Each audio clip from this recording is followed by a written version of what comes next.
Bonjour, aujourd'hui je voudrais te parler de la plénitude avec Christ. Comment moi je le vis au jour le jour.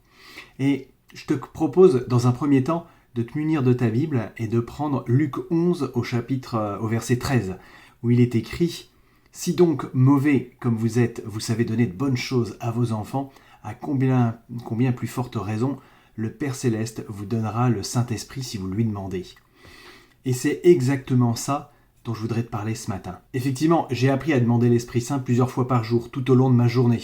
Alors au début, c'était quelques fois, une fois par-ci, une fois par-là. Et puis petit à petit, c'est devenu des dizaines de fois. Et puis au fur et à mesure, ça s'est transformé en des centaines de fois, voire même des milliers. Je me suis aperçu que plus je demandais l'Esprit Saint, moins il y avait de périodes de blanc entre deux demandes. Alors ce que j'appelle une période de blanc, c'est tout simplement ce moment où l'Esprit Saint a un peu moins de puissance en moi. Tout simplement parce que du fait que je lui ai demandé il y a un certain temps, eh bien l'Esprit Saint, ce n'est pas quelque chose qui reste indéfiniment.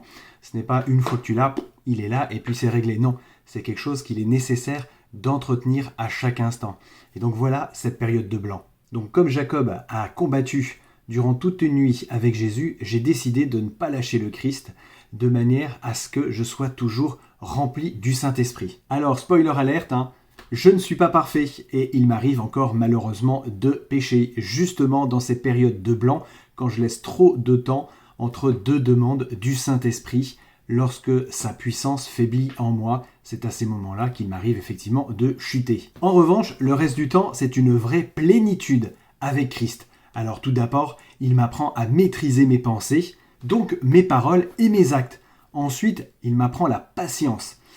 Moi, personnellement, de nature, je ne suis pas du tout patient. Il m'apprend aussi la douceur, moi qui suis trop souvent trop dur dans ce que je dis. Bref, Dieu produit en moi le fruit de l'esprit, tel que tu peux le lire dans Galates 5, 22-23. Et donc tout ça a provoqué en moi un changement radical, puisque mes pensées sont captives de Christ, c'est la plénitude en Christ. Et de fait, les pensées de Jésus deviennent les miennes, dans mon couple, avec mes enfants, lorsque je conduis, lorsque je fais mes courses, au travail, avec mes amis, mes parents, avec des inconnus, et même lorsque je dors. De fait, les soucis du quotidien ont moins ou carrément plus du tout d'impact sur moi. Exemple tout simple, lorsque j'ai eu le Covid, j'ai appris à ne dépendre que de Christ. Sentir à cause du Covid la mort m'agripper m'a appris la plénitude de la paix du Christ. Mon hospitalisation qui s'en est suivie m'a permis de voir le miracle de son amour, car mon rétablissement fut tellement rapide que même le personnel médical ne comprenait pas ce qui s'était passé.